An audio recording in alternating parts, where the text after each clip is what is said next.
फेरि पनि स्वागत छ होइन हजुरहरूलाई हाम्रो मिनी ब्लगमा। अहिले चाहिँ हामी रानी जान गर्दैछौँ होइन। अहिले चाहिँ बाटो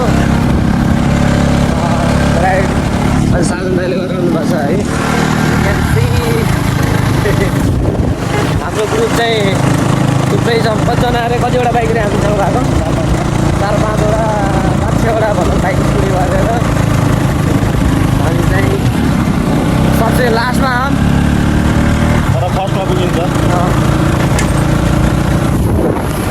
अझै जाँदैछन् होइन। गएर सबलाई ल्याउँछु है त। ल है त हाम्रो टोली चाहिँ बल्ल भेट्यो है। 6वटा अगाडि स्कुटी अनि 2टा स्कुटी 3टा बाइक रहेछ। हाम्रो ओनर चाहिँ बुलेटवाला चाहिँ सबै स्टाफ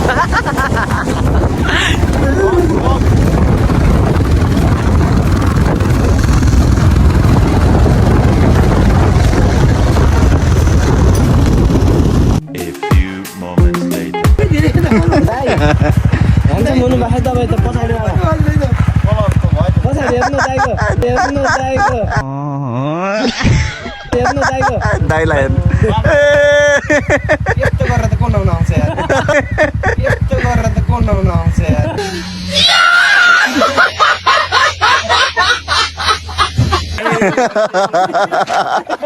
फोटो दिनु न त वर्किन्छ भाइ।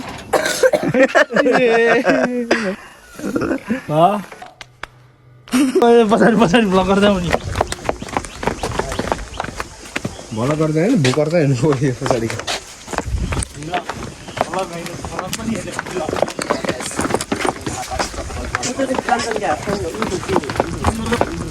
भलको 5वटा बोक्नु 5वटा लागि आए त हुन्छ फेरि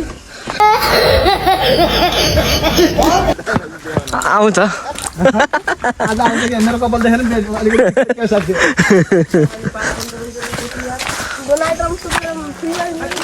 400-500 सम्म आउँछ भ्युज।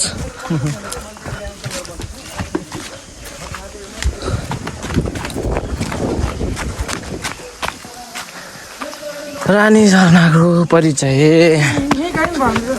ल न्युराम फाल्नेको झ्याम्मै न्युराम फाल्ने माछा र माछा ओहो ठुल्ठुलो है माछा त छोप्ने है अहिले है।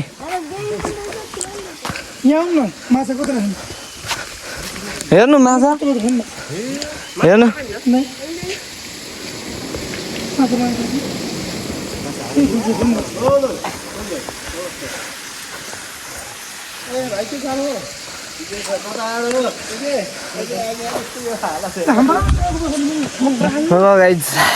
फाइनली रानी।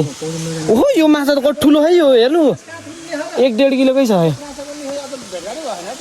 देख्नु है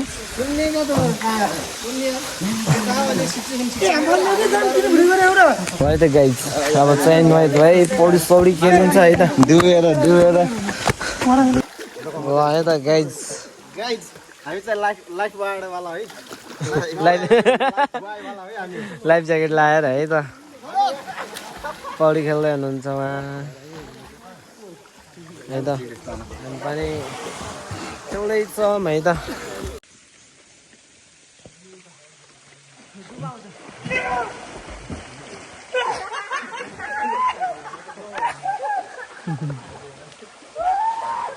साथी हो रेस्क्यु गर्नुमा आउँदिन है, ख्याल गर। रेस्क्यु गर्नुमा आउँदिन केटा। नौना आउला नआउला आफ्नो ठाउँको कुरा छ, ढुङ्गामा चाहिँ ख्याल गरेर है। ढाड भएको छ होला स्वादे केटा ढाड नभएको छ।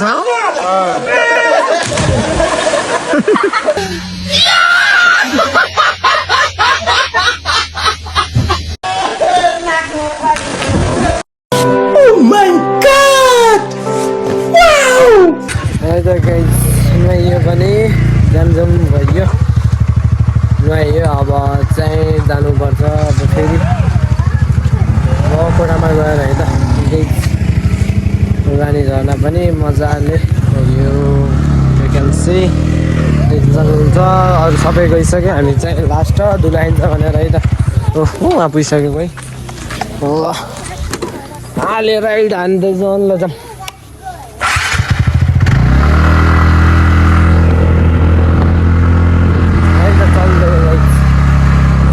जस्तो आयो त्यस्तै हजुरहरूलाई प्रस्तुत गरिहाले। अब केटाकेटीहरूले आफ्नो रहर पुरा गर्नको लागि खोलेको च्यानल हो, सब्सक्राइब चाहिँ गरिदिनु होला, धर्म हुन्छ।